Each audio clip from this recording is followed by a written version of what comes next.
I'm Chris. Good morning, Chris. I'm Maureen. I'd love to ask you, what do you want to get out of the conversation we're going to have today? So I'm looking forward to learning more about the work that you do, what brought you to the Plessy Ferguson Coalition Leaders Project. Learning more about your perspective and how you've experienced what we've done over this past couple months. Yeah, I think that same thing for me. We've engaged, and you're very interesting to me, and I would love to know more about the work you do. What I hope to get from this conversation as well. Okay. So I'm going to ask the first question for me. Maureen, can you share an experience that helped shape how you see race and identity? You know, I have to go back to being about 5. I grew up in the lower Ninth Ward, and my father worked at what was then called SO, now Exxon, and we would have to go to what we called the parish. Every day we were so excited to go because we were going in the car to get my dad from work. But I remember also the grocery store was in the parish, and we went shopping in the parish if we did not go downtown. And I remember being in those spaces and remember my brothers having to fight because they were being inappropriately called words. And so there was a tension, and I didn't fully understand what the tension was about. So growing up so close to what we in New Orleans call the parish forced me, because in the parish we were encountering were white people. It caused me to have to think racially about why don't they like us? Probably younger than I should have had to consider that, because the world I was growing in was a black bubble, other than going into the parish. Yeah.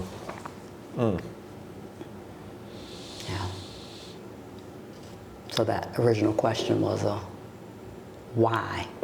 Is something wrong with me or us or my brothers? That will cause this group of people where we have to go to them to get stuff, and they are hostile. And we're having to defend ourselves because we're willing and prepared to do so. I'm not sure if you've ever had, you know what I mean, when you think about yourself racially or recognizing yourself as a racial being. So for me, it didn't come quite that early. I grew up in a very white bubble of a suburban neighborhood in Austin, Texas, that was, all the neighborhood went to one elementary school, and it was a middle class to affluent neighborhood that was almost entirely white. At the school, with a couple of Latino students, one black student was in class for most of the time I was at elementary school. And there was another who was there later. But then I went to middle school, and I went to middle school at what I later was able to learn was the historic black middle school on the east side of Austin. Austin's black community is the east side, and I went to a magnet program that was located there in the 1970s as part of desegregation. And none of that was explained to me at the time, of course, but that meant by middle school, like, I was going across town to a black neighborhood to go to a campus where there were a lot of black students. But they were not in my classes. And the ways that was, the lesson that I got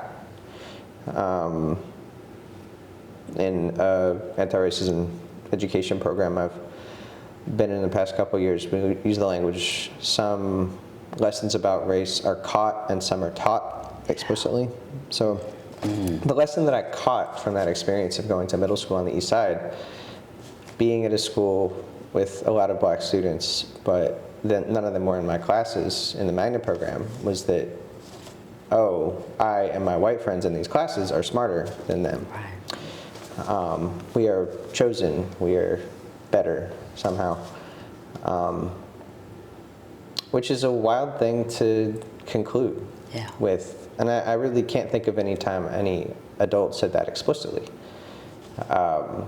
But that's how white supremacy in America goes. Like, you just draw those conclusions as a white person because it's in the culture all around you. But for me, a big moment in my racial awareness, kind of where I put the story of why I'm here, where it starts was my 7th grade English teacher, who was the first black teacher who I ever had, Miss Grattan. She had us learn about I forget whether this is part of a larger unit, but all I really remember is that we learned about the bombing of the 16th Street Baptist Church in Birmingham. At a moment where we're 13 and 14-year-old 7th graders, and we are learning about the murders of these 4 girls who are the same age. And we're a class of all white students, but she was pretty intentional, I think without even saying that, at bringing out a lot of reflections. And I left that class with an understanding that these girls were murdered because they were black. And then also asking, like, well, why are there no black students in these classes? Things I had maybe thought about, things I had seen but not really thought much about. Later on in that class, we had a oral history assignment where I interviewed my grandmother, who grew up outside Birmingham in the 1930s. And got to ask her about the civil rights movement, about the 16th Street Baptist Church bombing, about the Montgomery bus boycott, because my grandfather raised my mom and her sister in Montgomery in the 50s and 60s. So she was very candid with me about the lessons that she got as a child. And those experiences, actually, I think, I am grateful to Ms. Grattan for inspiring me to ask those questions through those assignments, but I'm really grateful to my grandmother for answering those questions. I wouldn't be here without that. And over the next couple of years, I got to ask her more questions and learn a little bit more about her life and the ways she had both been a part of this system of white supremacy, but also challenged it in a lot of ways that weren't like large-scale heroic, but like keeping your kids in public school if you're white in Montgomery in the 60s was a real political statement. And my mom went to an integrated public school because my grandmother and grandfather didn't take her and my aunt out and send them to the private school that all the white parents were sending their kids to. And so I learned from that, too, that there are choices you can make. And also by reflecting the past of the 1960s and 1970s, because I could talk to my mom about this, too, after I started talking to my grandmother about it. It's like, oh, well, you went to an integrated school where you were in class with black students, but now I'm at this school where I'm not in class with black students, even though they attend a whole separate school downstairs. And Obama's president, and some adults are saying racism's over. But is it? And asking those kind of questions kind of set me toward where I am now. You know, when I think about this conversation we're having, and I think about how I'm excited to talk about this.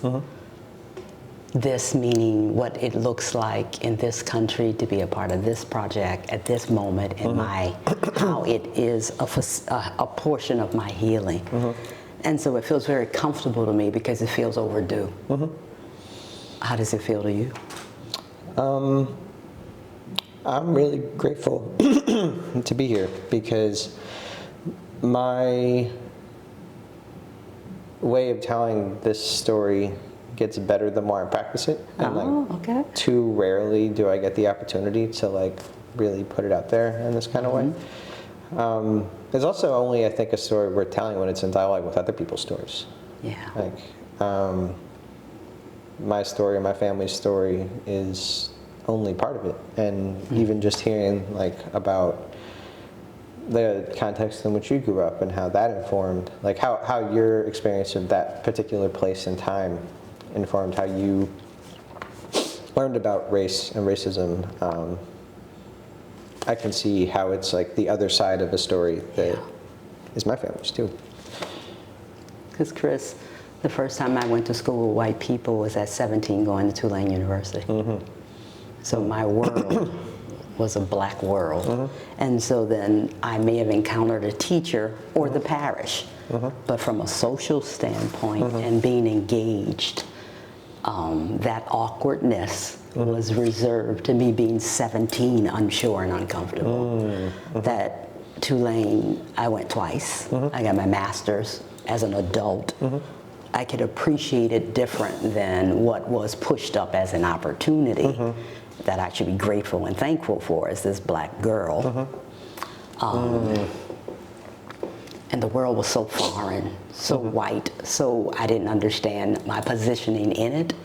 And I did not actually get my undergrad from Tulane because the impact of that whiteness and me being so unsure about myself in that world with black people who had money, with white people who were various levels but nothing like me as far as I was concerned. So I almost felt isolated, like an anomaly in that space, and was scarred for many, many years, which is why I chose to go back. I went back because I wanted to prove to myself that I could do that and breeze through it with not even a B on the transcript, because I'm like, it shook my being and made me question myself for years.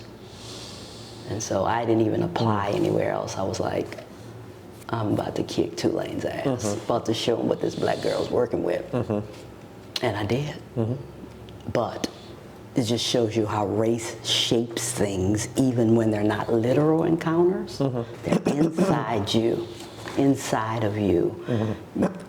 Who am I as an individual woman versus who am I as a contrast to a people, to a white man, to a white woman?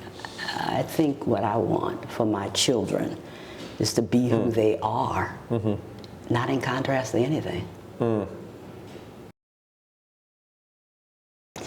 So when I hear you talk about that story, one building, one black neighborhood, white children in it, getting services very different from the black children in it.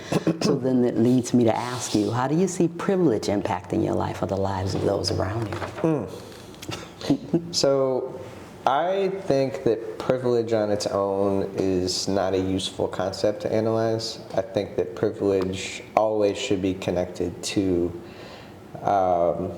power, access, safety, security, and either money, wealth, or the ability to get those things. I didn't come up with that myself. I'm pretty sure I learned it through the People's Institute Undoing Racism curriculum. I'm a trainer, so I know the philosophy. And that is actually one thing I'm grateful to Tulane for. One of the few things I'm grateful to Tulane for is being the space that introduced me to the People's Institute Undoing Racism workshops, and largely to like New Orleans outside of Tulane. But I don't think that privilege on its own is a very useful concept, because privilege sounds special.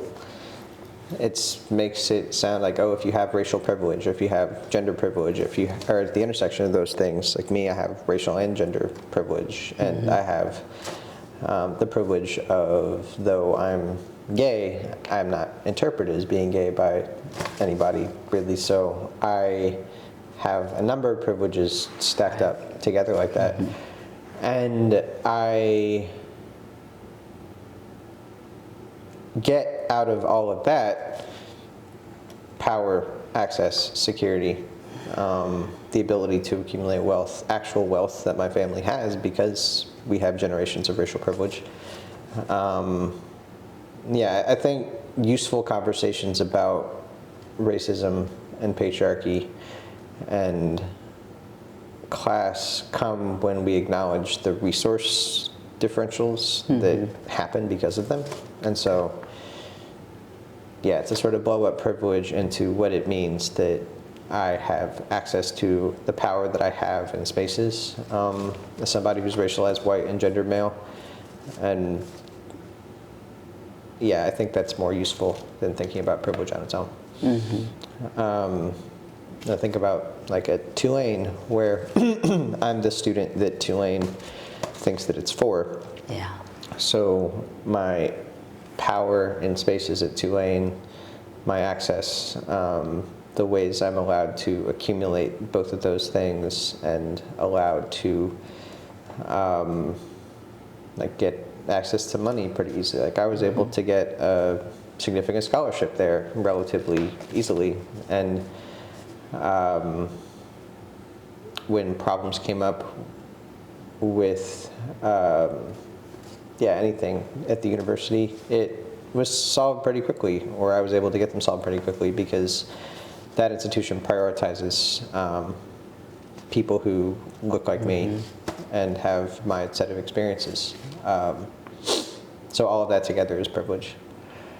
I was writing on this question to try and be prepared to answer it today. And one thing I got at is that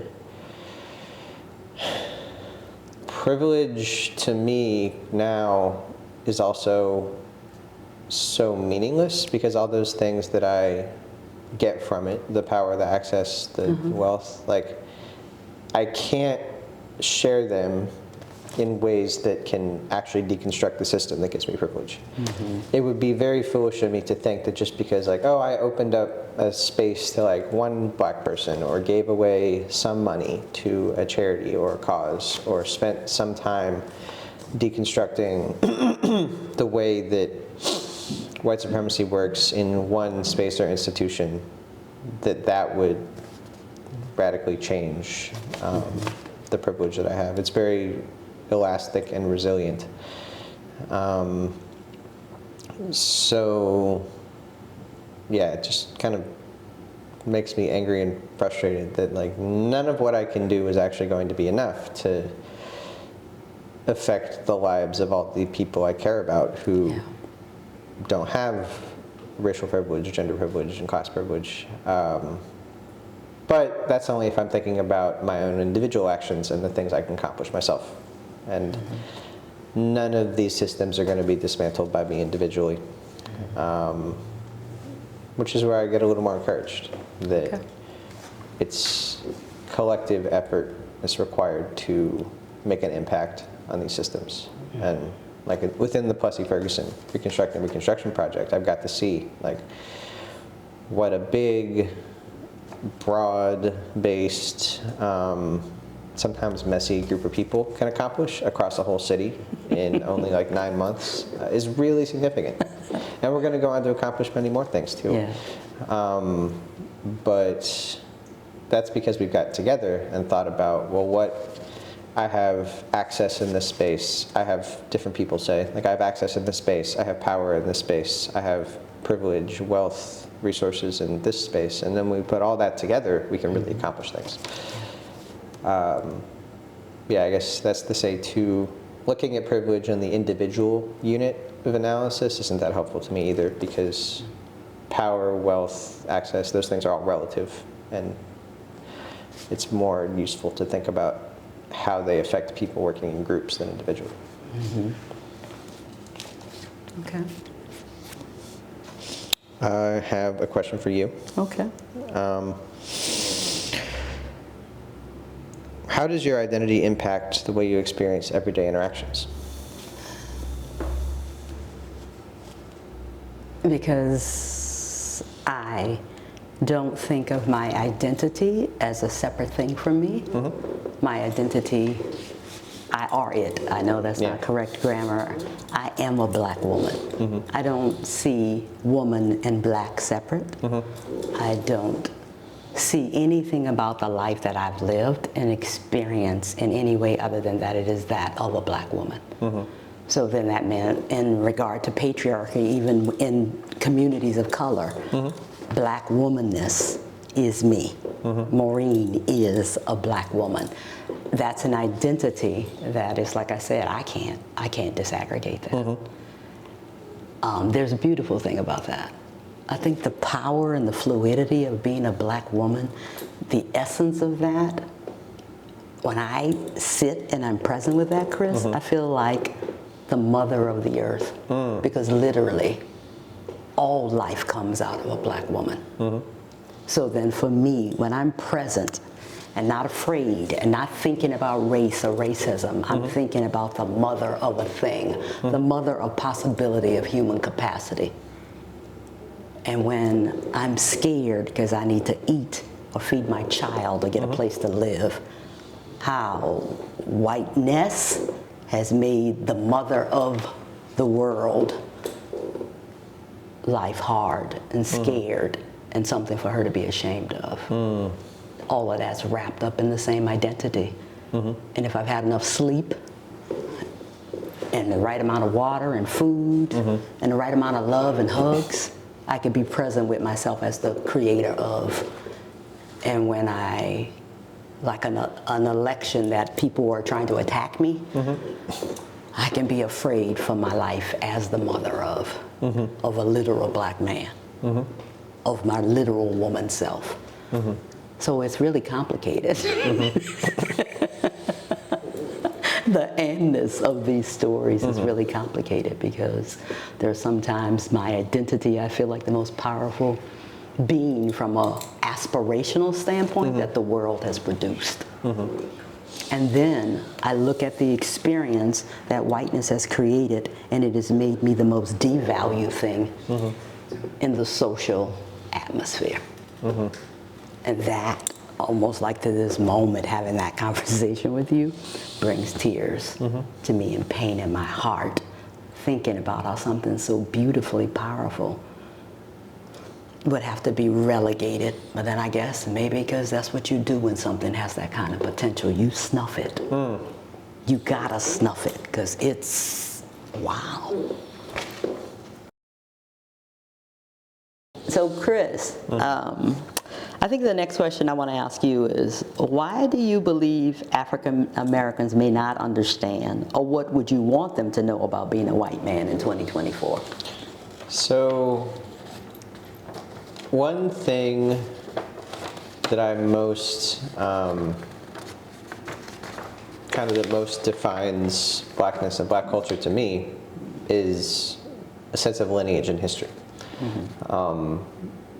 I think I've seen in a lot of black educational spaces particularly, there's a real dedication to ensuring people know their history, know where you came from, know who you're descended from, if not, well, both literally and then who are your movement ancestors and whose traditions are you working in. White people do not have that for the most part, and that is one of the biggest, I think, gulfs in anti-racist education that needs to be addressed. And as I actually am in anti-racist and feminist education spaces, I've been able to learn about who my white anti-racist ancestors are. But I think that's maybe one of the biggest things that's missing for most of us is once we start learning about anti-racism and feminism and the intersection of those two things, it can start to feel, unfortunately, like I'm the first white person or the first white man to ever think these things. I'm fortunate that I was able to enter into a lot of this work through conversations with my grandmother, so I knew from the very beginning that I wasn't alone in that work. But then when it came to well, what will my career look like? What can my life look like? It took a lot longer. It wasn't people I learned about in class, but it was people I had to learn about at community book center or in different kinds of anti-racist education programs I've been over the years. People like Gwendolyn Midlow Hall or Ann Braden, or Word, or all these other people who really devoted their lives, white people, who, especially white Southern people, who devoted their lives to dismantling white supremacy and patriarchy. And I feel powerful when I think about those people. And I feel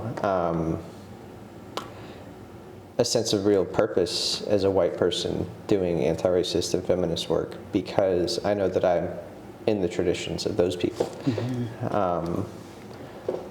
But most white people, unfortunately, haven't had the opportunity to learn about those people and what they do. I think I can take that back to Reconstruction too, that like there were white people in Reconstruction also. There were white people who opposed the Confederacy and opposed the construction of Jim Crow. People like Anthony Dostey, who was killed at the Mechanics Institute because he was on the side of black citizenship.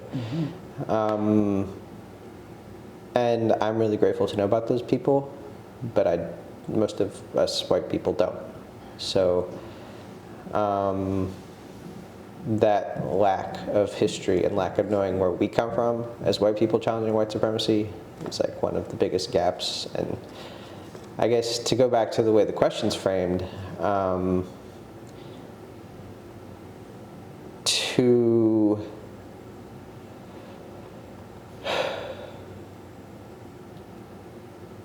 dang, I can't really come up with that. I would say like give us grace. Like it's not black people's job collectively or individually to teach us about these people and their histories.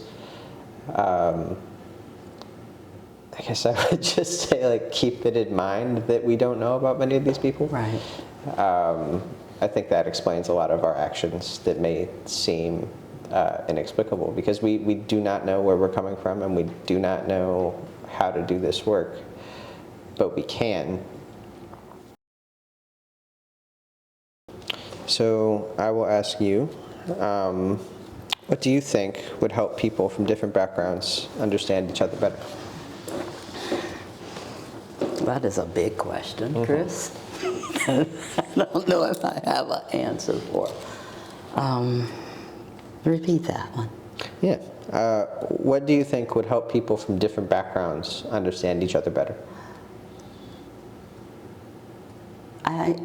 When I think about that, how I want to be understood better, but I also want to understand better, I go back to our humanity and go, I want the best for my children and my family.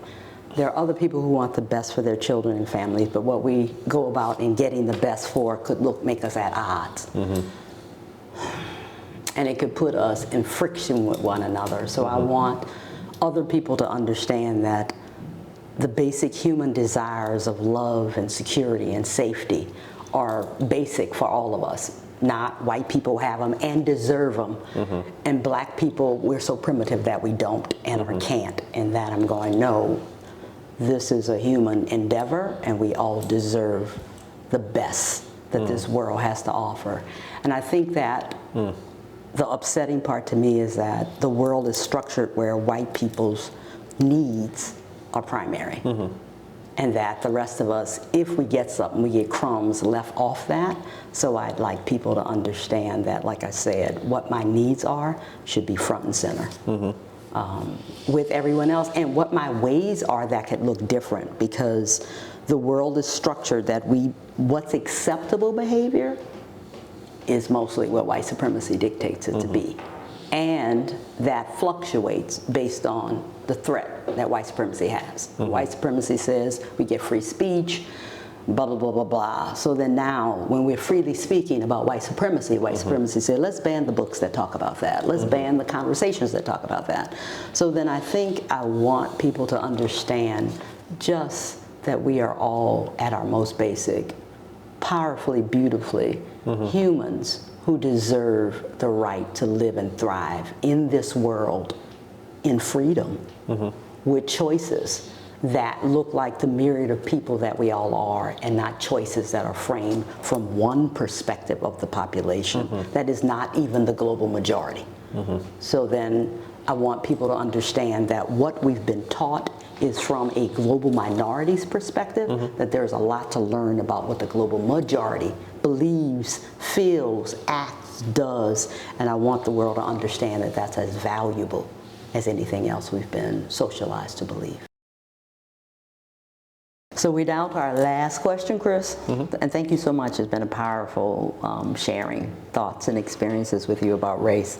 The last question is, I got a drum roll. All right. So what's one action or perspective you'd like to carry forward after this conversation?